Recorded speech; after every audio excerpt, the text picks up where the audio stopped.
Selamat pagi, selamat datang, selamat beribadah di GSD Fajar Baru. Mari kita mempersiapkan hati kita untuk kita menyembah Tuhan, untuk kita menerima firman Tuhan. Mari Bapak Ibu kita sekalian memulai ibadah kita. Puji Tuhan, Tuhan memberkati. Haleluya, amin.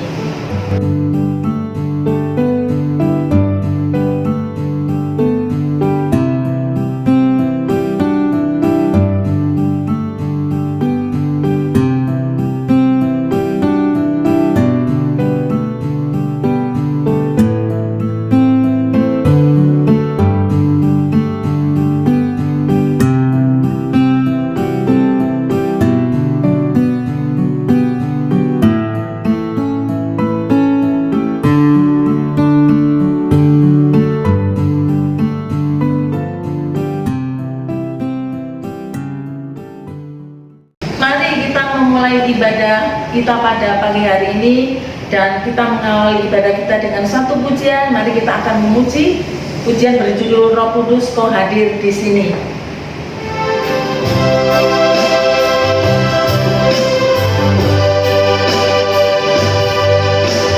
Roh Kudus Kau hadir di sini. Roh Kudus Ku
saudara-saudaraku yang terkasih dalam Tuhan, kita satu dalam doa. Bapa kami yang ada dalam kerajaan surga, kami mengucap syukur dan terima kasih jikalau pada saat pagi ini kami boleh berhimpun bersama-sama ya Tuhan. Kiranya kami percaya Engkau hadir di tengah-tengah kami ya Tuhan. Engkau mengetahui setiap apa yang kami panjatkan kepadamu ya Tuhan melalui ibadah pagi ini. Puji syukur terima kasih Bapa, kami akan memberikan puji-pujian kepadamu hanya di dalam nama Putra-Mu yang tunggal Yesus Kristus kami berdoa. Haleluya, amin. Mari saudara-saudaraku yang terkasih dalam Tuhan, biarlah pagi ini kita akan bersukacita, kita sama-sama memuji Tuhan, dan biarlah kuasa Tuhan benar-benar ada di tengah-tengah kita melalui pujian kita. Mari kita akan memuji Tuhanlah kekuatan dan mazmurku.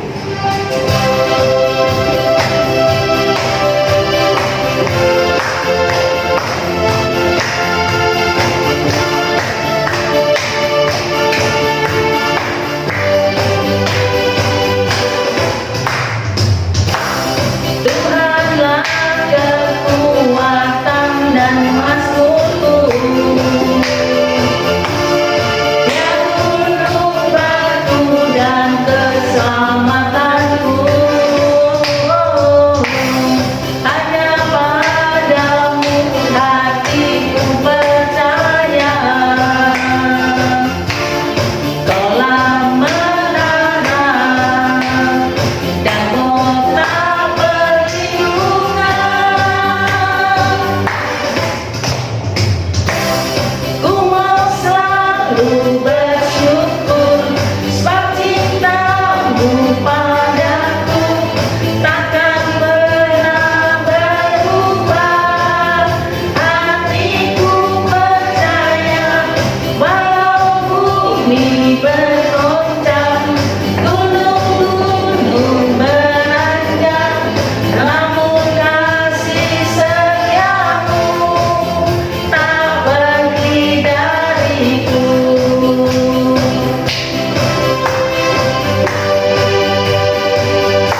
bergoncang, gunung-gunung beranjak, namun kasih setiamu tak pergi dariku. Kasih setiamu tak pergi dariku. Kasih setiamu tak pergi dariku. Amin. Mari saudara-saudaraku yang terkasih di dalam Tuhan, selanjutnya kita akan masuk dalam firman Tuhan. Kita akan menerima firman Tuhan. Biarlah firman Tuhan benar-benar menjadi rema bagi kehidupan kita dan menuntun akan jalan kehidupan kita. Biarlah saat-saat terakhir ini kita benar-benar mengandalkan Tuhan melalui firman-Nya. Mari kita akan memuji pujian, yaitu "Oh Bapa yang mengasihiku".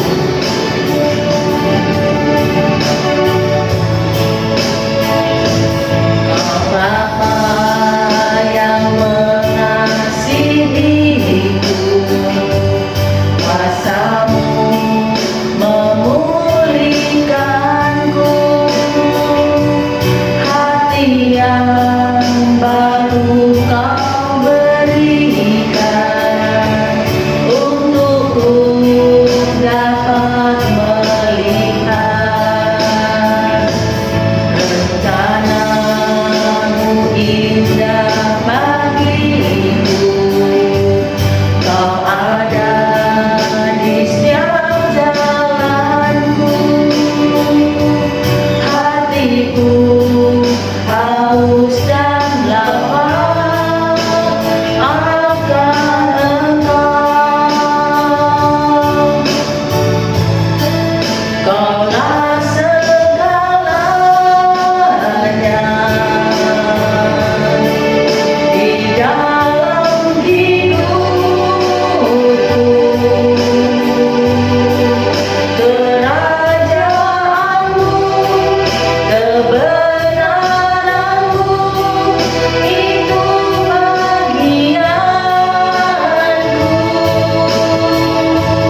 Bapa kami yang ada di dalam kerajaan surga, kami mengucap syukur dan terima kasih di mana kami sudah menaikkan puji-pujian kami dari awal hingga pertengahan Tuhan. Biarlah puji-pujian kami menjadi dupa yang harus di dalam tahta-Mu ya Bapa. Dan Bapa, tiba saatnya kami akan menerima firman-Mu. Kiranya Tuhan, layakkan kami ya Tuhan, sucikan hati kami ya Tuhan, supaya kami benar-benar menerima firman-Mu dengan hati yang tulus, hati yang terbuka untuk kami menerima firman-Mu ya Tuhan. Dan kami percaya Tuhan, Engkau ada di tengah-tengah kami, Engkau hadir di sini ya Tuhan, di dalam firman-Mu. Marilah Engkau berbicara kepada hamba-Mu ya Tuhan, dan biarlah firman-Mu benar-benar ya Tuhan menjadikan kami sesuatu kehidupan kami ya Tuhan, senantiasa mengikuti akan segala jalan-jalan-Mu ya Tuhan. Dan kami tahu ya Tuhan, pada saat-saat akhir ini kami harus senantiasa mencari Engkau, mendahulukan Engkau, dan selalu berlindung di bawah naungan-Mu ya Bapa. Melalui firman-Mu kami akan sambut firman-Mu ya Bapa, di dalam nama Putra-Mu yang tunggal Yesus Kristus. Haleluya, amin. Puji Tuhan, hari ini kita ada di hari Minggu terakhir di bulan pertama pada tahun ini. Pastikan bahwa saudara tetap punya antusias untuk beribadah. Jadi dari gereja kita ada ibadah setiap hari Minggu dan juga ada ibadah doa setiap hari Selasa.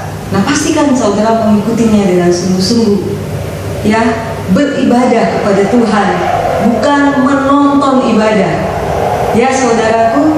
Pastikan bahwa saudara beribadah dan bukan menonton ibadah. Karena kalau saudara menonton ibadah, saudara bisa melakukan itu sambil minum kopi, sambil makan cemilan mungkin, atau sambil tidur-tiduran, atau ya saya ibadahnya entar-entar. Saya bingung saudaraku ya, kalau ada ibadah entar-entar. Jadi seolah-olah waktu sisa kita yang kita pakai untuk bisa beribadah. Lain waktu saya ingin sekali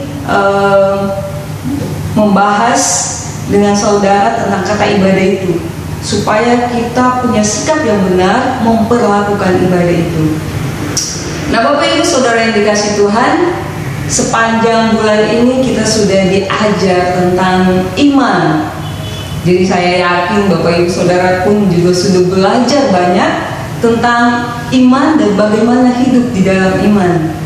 Tetapi saya menemukan saudara yang dikasih Tuhan bahwa iman kita, imanmu tidak akan lebih besar dari pertumbuhan rohanimu.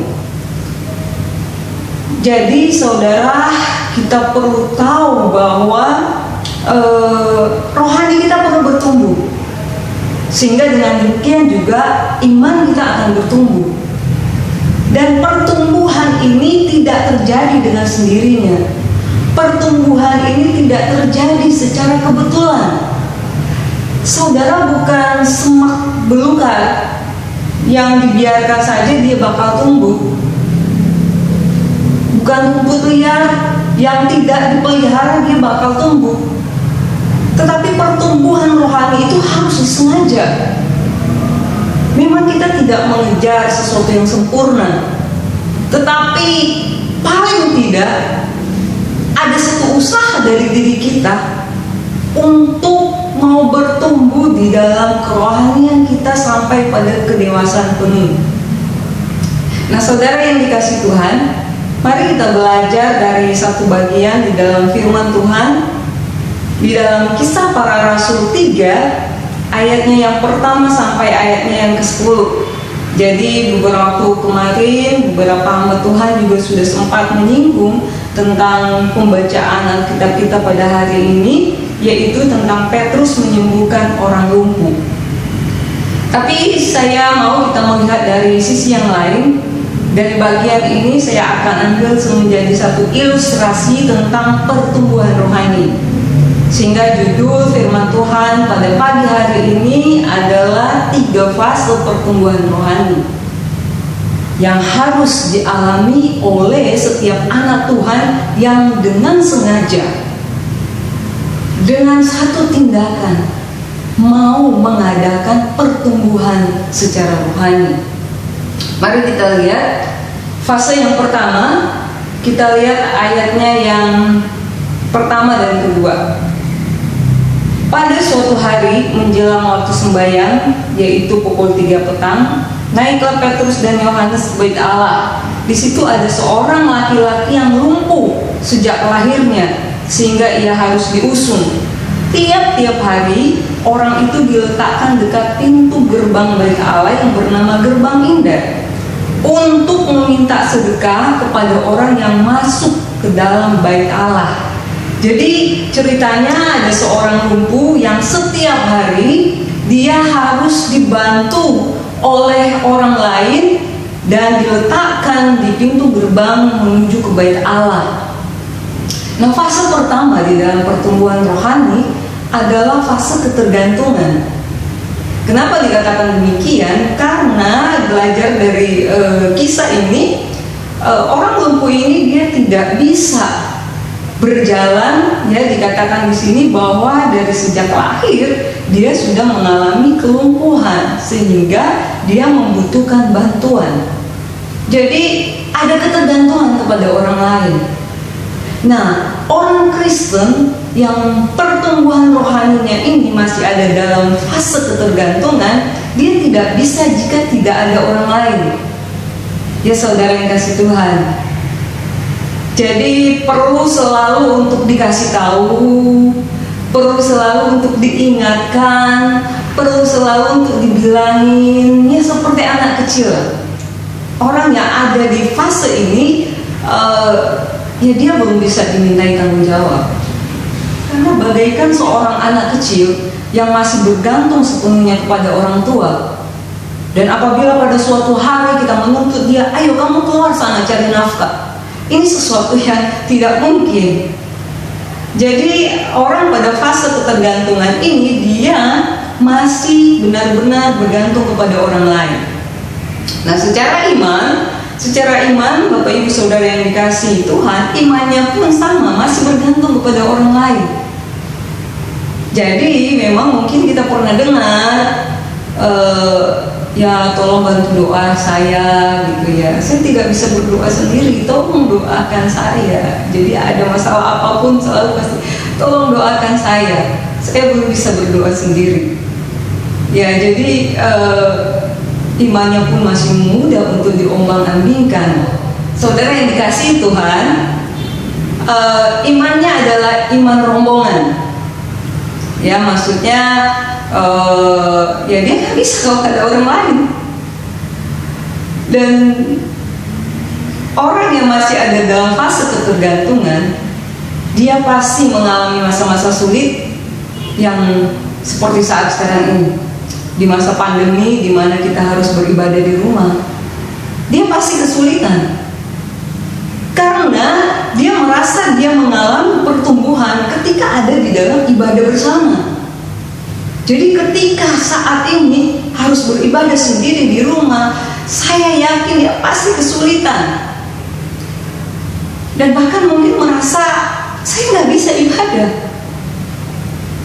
Padahal Bapak Ibu Saudara yang dikasihi Tuhan, jika kita mau iman kita bertumbuh, rohani kita bertumbuh, kadangkala Allah membawa kepada kita satu keadaan di mana kita masih fight sendiri. Kita masih berusaha sendiri, hanya antara kita dan Tuhan, hanya antara Anda dan Tuhan. Tidak ada orang lain yang bisa tolong kita. Tidak ada orang lain yang bisa selalu ada di dekat kita. Jadi memang ada waktu kita masih berusaha sendiri. Jadi fase yang pertama adalah fase ketergantungan. Dan mari kita lanjut kepada fase yang berikutnya di dalam ayatnya yang ke-5. Lalu orang itu menatap mereka dengan harapan akan mendapat sesuatu dari mereka. Tetapi Petrus berkata, emas dan perak tidak ada padaku, tetapi apa yang kupunyai kuberikan kepadamu. Demi nama Yesus Kristus orang Nazaret itu, berjalanlah. Nah, ketika Petrus dan Yohanes melihat orang yang lumpuh ini, saudara tahu Petrus tahu apa yang menjadi kebutuhan daripada orang lumpuh ini. Jadi Petrus dia menawarkan perubahan. Dia menawarkan perubahan. Emas dan perak, sekalipun Petrus punya mungkin, itu tidak akan membuat perubahan apa-apa kepada orang lumpuh ini. Dia akan tetap lumpuh, sekalipun dia punya emas dan perak. Jadi Petrus melihat bahwa kebutuhan yang paling vital bagi orang lumpuh ini adalah dia bisa berjalan. Sehingga Petrus menawarkan perubahan. Nah, pertumbuhan itu sama dengan perubahan. Sekali lagi, pertumbuhan itu sama dengan perubahan. Kita dapat berubah tanpa pertumbuhan, tapi mustahil kita bertumbuh tanpa perubahan. Jadi jika saudara merasa bahwa saudara bertumbuh, tetapi tidak ada perubahan di dalam kelakuanmu, setiap tahun sama, itu sebetulnya Anda belum bertumbuh. Anda tidak sedang bertumbuh. Karena seseorang yang mengalami pertumbuhan rohani di dalam hidupnya, itu jelas akan ada perubahan-perubahan yang terjadi. Nah, saudara yang dikasih Tuhan, kita baca lagi ayat yang ke-7. Lalu ia memegang tangan kanan orang itu dan membantu dia berdiri. Seketika itu juga kuatlah kaki dan mata kaki orang itu. Ia melonjak berdiri lalu berjalan kian kemari dan mengikuti mereka ke dalam bait Allah, berjalan dan melompat-lompat serta memuji Allah. Nah, fase kedua di dalam pertumbuhan rohani adalah fase mandiri. Ya, orang dalam fase ini dia mulai dapat berdiri sendiri. Saudara yang dikasih Tuhan, dia mulai bisa berdoa sendiri, tapi dia akan sibuk dengan dirinya sendiri. Orang dalam fase ini dia tidak akan menyulitkan orang lain lagi, dia tidak akan menyusahkan orang lain lagi, tetapi dia hanya merasa cukup untuk dirinya sendiri. Dia nggak punya waktu untuk orang lain. Dia nggak akan merepotkan gereja, tetapi dia sulit untuk dimintai pertolongan karena dia sedang fokus pada dirinya sendiri. Sudah bisa berdoa sendiri, saudara yang kasih Tuhan. Ketika dia ada masalah, dia sudah tahu dia mesti ngapain. Dia berdoa sendiri. Secara iman, Bapak Ibu Saudara yang dikasih Tuhan, dia sudah bisa mengandalkan imannya sendiri. Tetapi ketika ada pencobaan, dia cuma tahan sebentar saja, dan akhirnya dia juga jatuh. Belum cukup kuat, saudara yang kasih Tuhan. Ketika ada penindasan, ketika ada penganiayaan, firman yang dia sudah dengar selama ini tidak bisa membuat dia untuk cukup bertahan. Akhirnya dia jatuh juga. Nah, itu fase yang kedua. Fase yang ketiga, Bapak Ibu Saudara yang kasih Tuhan, kita perhatikan ayatnya yang keempat. Mereka menatap dia dan Petrus berkata, "Lihatlah kepada kami." Nah, ketika Petrus sekali lagi berhadapan dengan orang lumpuh ini, saudara, kalimat ini luar biasa sekali. Fase yang ketiga adalah fase kedewasaan penuh atau fase berbuah. Mengapa saudara yang kasih Tuhan dikatakan demikian? Karena ketika Petrus berhadapan dengan orang lumpuh ini, kalimat pertama yang dia ucapkan adalah "Lihatlah kepada kami." Jadi fase di dalam kedewasaan penuh adalah fase yang memberikan teladan. Bagaimana dia hidup, bagaimana dia berbicara, bagaimana hidup doanya, bagaimana waktu teduhnya bersama Tuhan. Dia mau supaya orang meneladani dia dengan segala sesuatu yang dia lakukan. Dia memberikan contoh. Nah, orang yang ada dalam fase kedewasaan penuh atau fase berbuah ini, kalau saudara ketemu orang itu, dia akan selalu bertanya, apa yang bisa saya bantu? Apa yang saya bisa lakukan untukmu? Dan mungkin dia akan datang kepada pendeta atau gembala di gereja dan bertanya, apakah ada yang bisa saya doakan? Jadi orang pada fase ini dia adalah orang yang siap berbagi, siap berkorban, dan selalu dia senang untuk bersinergi, ya, bekerja sama dengan orang lain. Dia tahu secara sendiri pun mungkin dia bisa, tetapi bagi dia melibatkan orang lain akan mendapatkan hasil yang jauh lebih besar. Dan orang pada fase ini dia tidak merasa tersaingi oleh kehadiran orang lain. Dia senang memberi, dia cakap mengajar orang lain, dan dia pun tidak perlu selalu diingatkan untuk melakukan kebenaran, karena dia sudah tahu alasan mengapa harus melakukan kebenaran itu. Jadi kalau kayak seorang anak kecil, mungkin kita masih sering mengingatkan kan, jangan lupa gosok gigi.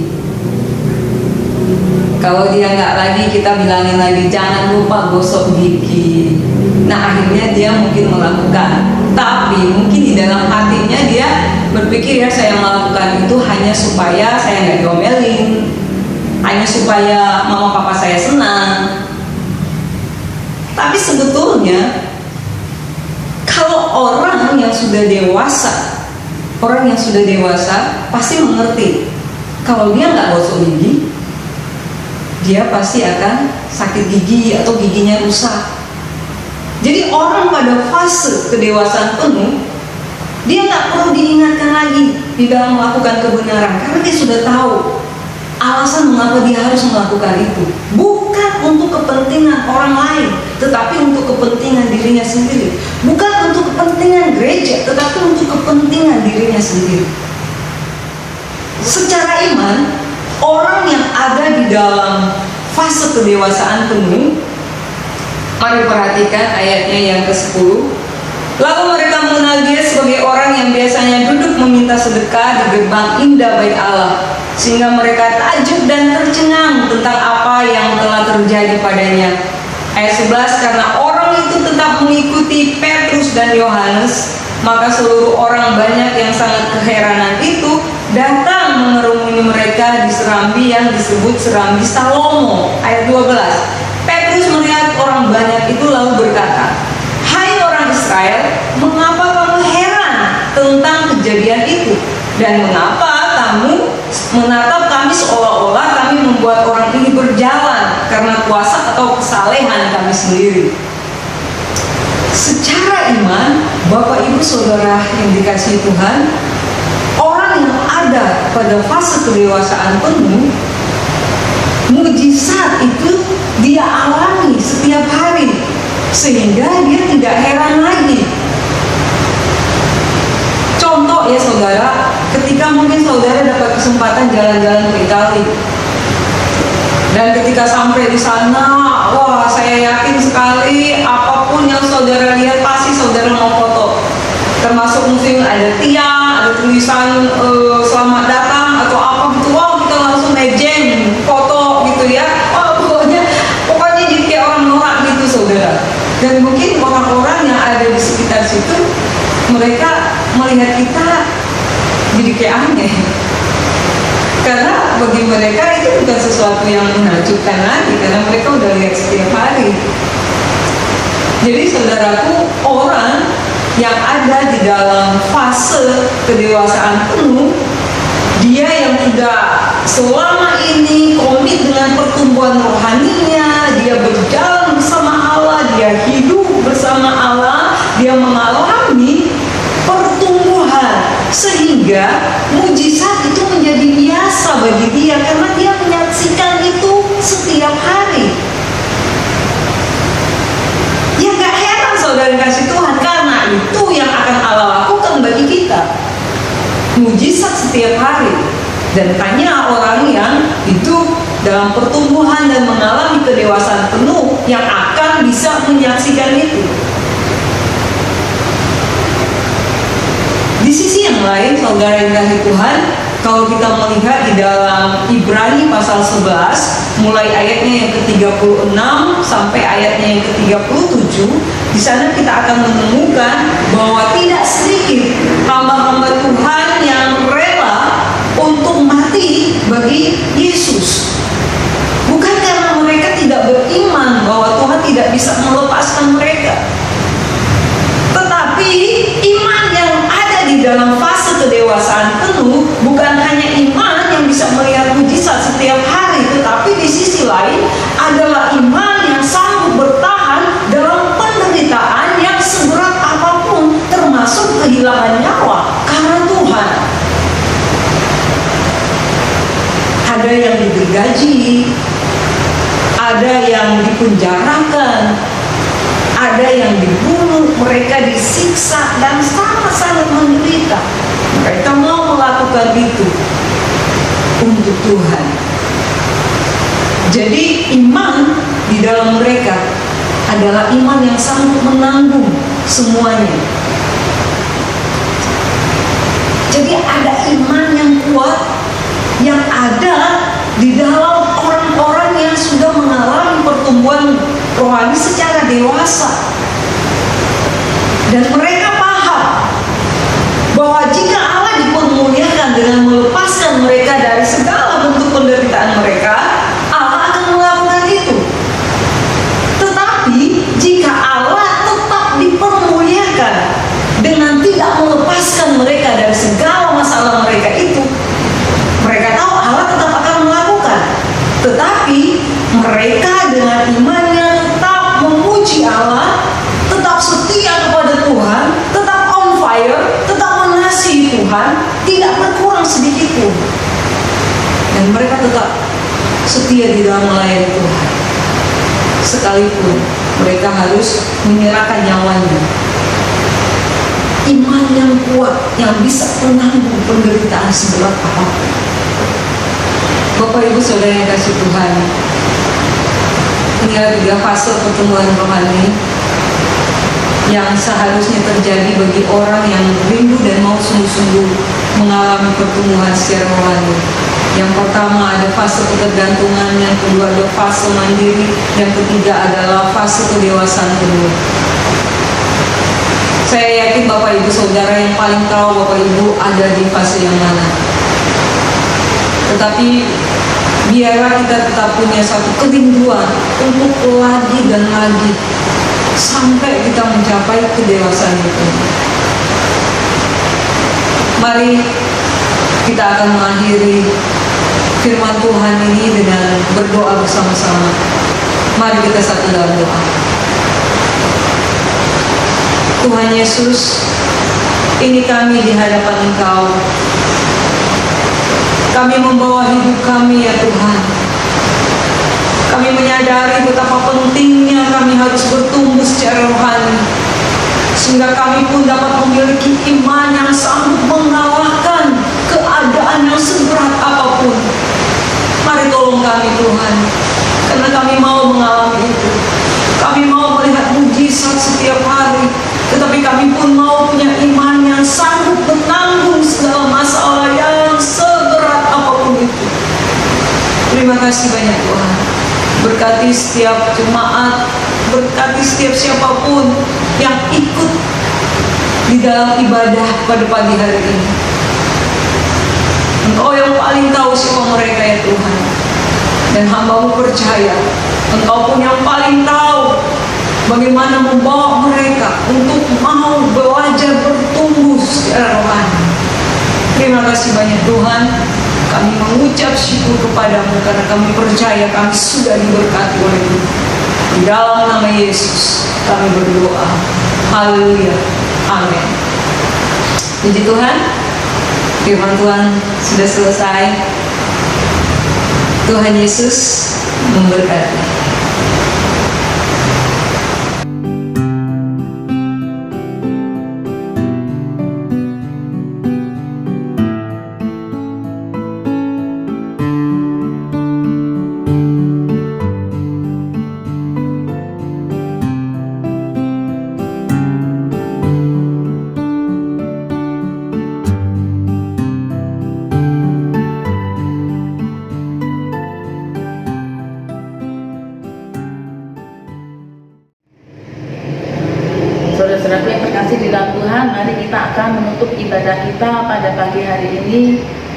kita akan memuji satu pujian, yaitu terima kasih Tuhan untuk kasih setia.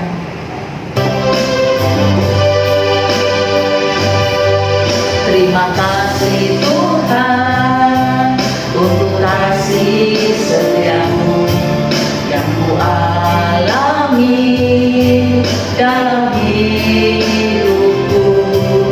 Terima kasih Yesus untuk kebaikanmu sepanjang hidupku. Terima kasih Yesusku buat anugerah yang Kau beri.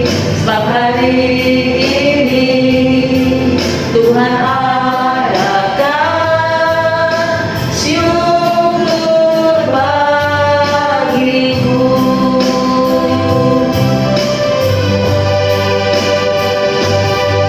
Terima kasih Tuhan untuk kasih setia yang ku alami dalam hidupku.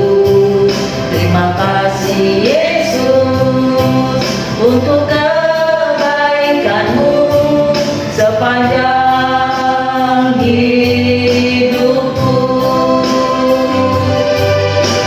Terima kasih Yesusku buat anugerah yang Kau beri.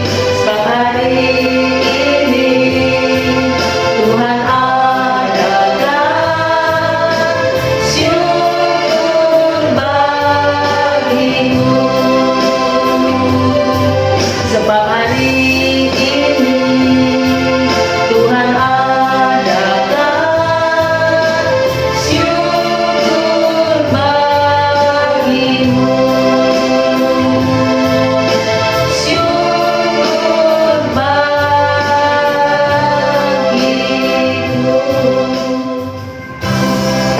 Kami bersyukur kepadamu Tuhan, Engkau baik dan sangat baik.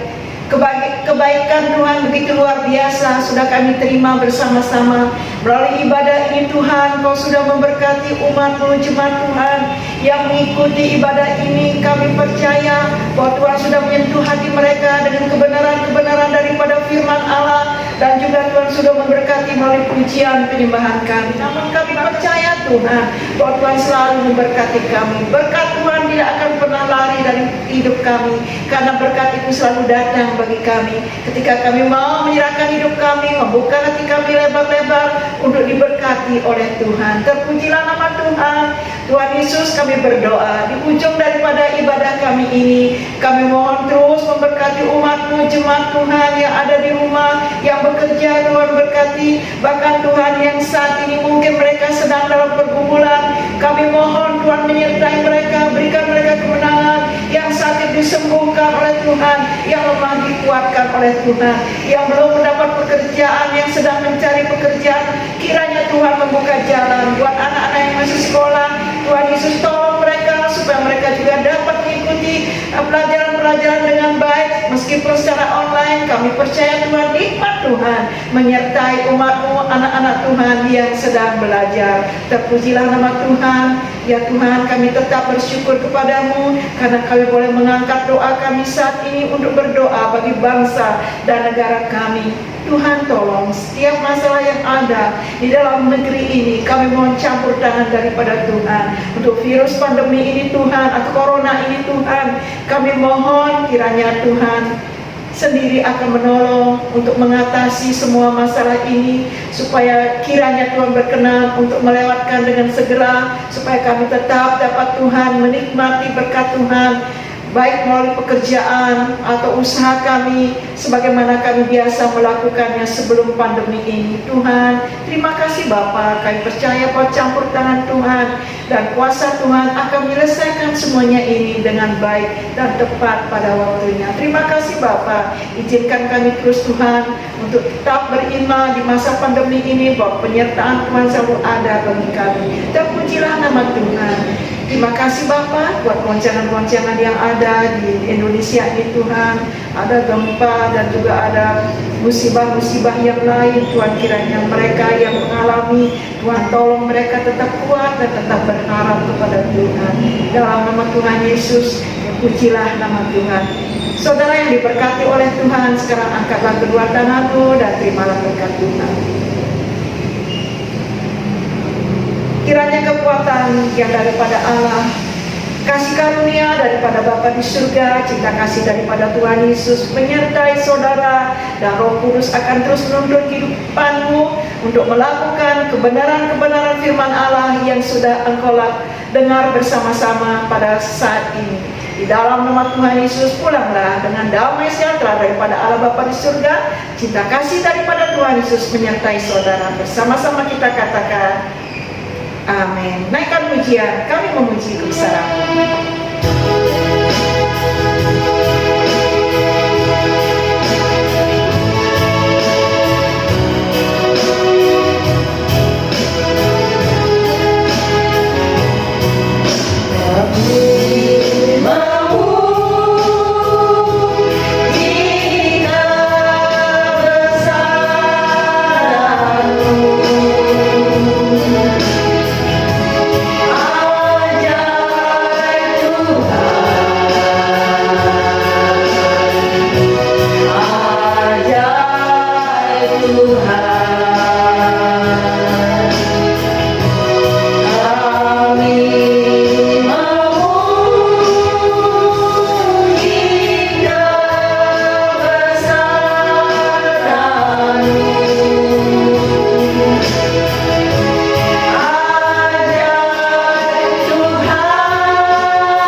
Tuhan Yesus berkati kita semua.